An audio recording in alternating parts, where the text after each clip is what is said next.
ലോകം പശ്ചിമേഷ്യയിലെ സംഘർഷങ്ങളിലേക്ക് കണ്ണുനട്ടിരിക്കെ സമുദ്രപ്പരപ്പിൽ പുതിയൊരു യുദ്ധകാഹളം മുഴക്കിക്കൊണ്ട് ഉത്തര കൊറിയ തങ്ങളുടെ ഏറ്റവും പുതിയ ചോഹ്യോൺ ഡിസ്ട്രോയറിൽ നിന്ന് വിനാശകരമായ ക്രൂയിസ് മിസൈലുകൾ തൊടുത്തുവിട്ടിരിക്കുകയാണ്. ഈ തന്ത്രപരമായ ക്രൂയിസ് മിസൈൽ പരീക്ഷിച്ചതായി state media Korean central news ഏജൻസിയാണ് മാർച്ച് 11 റിപ്പോർട്ട് ചെയ്തത്. അമേരിക്കയുടെയും സഖ്യകക്ഷികളുടെയും ഭീഷണികൾക്ക് മുന്നിൽ പതറാത്ത പോരാട്ട വീര്യമാണ് കിം ജോങ് ഉൻ ഈ നീക്കത്തിലൂടെ പ്രകടിപ്പിക്കുന്നത്. ആണവ പ്രതിരോധം എന്നത് കേവലം ഒരു പദപ്രയോഗമല്ല, മറിച്ച് രാജ്യത്തിന്റെ നിലനിൽപ്പിന് അനിവാര്യമായ കവചമാണെന്ന് മിസൈൽ പരീക്ഷണത്തിന് നേരിട്ട് നേതൃത്വം നൽകിക്കൊണ്ട് അദ്ദേഹം ലോകത്തോട് പ്രഖ്യാപിച്ചു. ഇറാന്റെ അജീയമായ ആണവ മുന്നേറ്റങ്ങൾക്ക് പിന്നാലെ ഉത്തര കൊറിയയും തങ്ങളുടെ സൈനിക കരുത്ത് വിളിച്ചോതുന്നത് പാശ്ചാത്യ ശക്തികളുടെ പതനത്തെയാണ് സൂചിപ്പിക്കുന്നത്. ഉപരോധങ്ങളുടെ ചങ്ങലകളെ തകർത്തുകൊണ്ട് ഇറാനും ഉത്തര കൊറിയയും കൈകോർക്കുന്ന പുതിയ ഭൗമരാഷ്ട്രീയ സമവാക്യം അമേരിക്കൻ ഇന്റലിജൻസിനെ മുൻമുലയിൽ നിർത്തുകയെന്നാണ് നിരീക്ഷകർ പറയുന്നത്. പശ്ചിമേഷ്യയിൽ ഇറാൻ തീരത്ത് പ്രതിരോധ കോട്ടയ്ക്ക് കിം ജോങ് ഉന്നിന്റെ ഈ സൈനിക മുന്നേറ്റങ്ങൾ വലിയ തോതിലുള്ള ഊർജ്ജമാണ് ഇറാന് നൽകുന്നത്. കഴിഞ്ഞ ആഴ്ചയും ഇതേ ഡിസ്ട്രോയറിൽ നിന്ന് തന്നെ സമാനമായ ക്രൂയിസ് മിസൈൽ പരീക്ഷണം ഉത്തര കൊറിയ നടത്തിയിരുന്നു.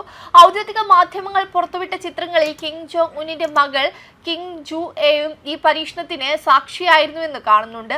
ഉത്തര കൊറിയയുടെ ഭാവി സൈനിക നേതൃത്വത്തിന്റെ പ്രതീകമായി പല നിരീക്ഷകരും കിം ജു എയെ കാണുന്ന സാഹചര്യത്തിൽ ഇത്തരത്തിലുള്ള പരീക്ഷണങ്ങളിൽ അവളുടെ സാന്നിധ്യം രാഷ്ട്രീയമായും സൈനികമായും വലിയ സന്ദേശം നൽകുന്നതായി വിലയിരുത്തപ്പെടുന്നുണ്ട്. ഇതിനിടെ ദക്ഷിണ കൊറിയയും അമേരിക്കയും തമ്മിലുള്ള വാർഷിക സംയുക്ത സൈനികാഭ്യാസങ്ങൾ ആരംഭിച്ചിരിക്കുകയാണ്. ഫ്രീഡം ഫീൽഡ് എന്ന പേരിലുള്ള ഈ സൈനികാഭ്യാസം മാർച്ച് 9 ആരംഭിച്ച് മാർച്ച് 19 വരെ തുടരും. അമേരിക്ക ദക്ഷിണ കൊറിയ പരസ്പര പ്രതിരോധ ഉടമ്പടിയുടെ ഭാഗമായുള്ള ഈ അഭ്യാസങ്ങളുടെ ലക്ഷ്യം ഇരു രാജ്യങ്ങളുടെയും സംയുക്ത പ്രതിരോധ ശേഷിയും സൈനിക ഏകോപനവും ശക്തിപ്പെടുത്തുക തന്നെയാണ്. എന്നാൽ ഇത്തരത്തിലുള്ള സൈനികാഭ്യാസങ്ങൾ ഉത്തര കൊറിയയ്ക്ക് നേരെയുള്ള ഭീഷണിയാണെന്നാണ് ഉത്തര കൊറിയ പതിവായി ആരോപിക്കുന്നത്.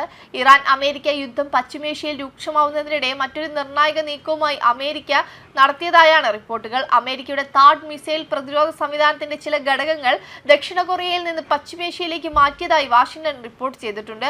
ഈ നീക്കം ഔദ്യോഗികമായി സ്ഥിരീകരിച്ചിട്ടില്ലെങ്കിലും സിയോങ്ജു മേഖലയിലെ താഡ് ബാറ്ററി പൊളിച്ച് മറ്റിടങ്ങളിലേക്ക് മാറ്റുന്നതായി ദക്ഷിണ കൊറിയൻ മാധ്യമങ്ങൾ റിപ്പോർട്ട് ചെയ്തിട്ടുണ്ട്. ഇത്തരത്തിലുള്ള സംഭവ വികാസങ്ങൾ പശ്ചിമേഷ്യയിലെ യുദ്ധവും കിഴക്കൻ ഏഷ്യയിലെ സുരക്ഷാ സാഹചര്യമെല്ലാം തമ്മിൽ ബന്ധപ്പെട്ടു പോകുന്നുവെന്ന സൂചനയാണ് നൽകുന്നത്. അമേരിക്കയും ഇറാനും തമ്മിലുള്ള സംഘർഷം ലോക സമാധാനത്തെയും ആഗോള സുരക്ഷാ സമവാക്യങ്ങളെയും ബാധിക്കുന്ന ഘട്ടത്തിലാണെന്നാണ് ഉത്തര കൊറിയയുടെ ഈ പുതിയ മിസൈൽ പരീക്ഷണം നടത്തുന്നത്.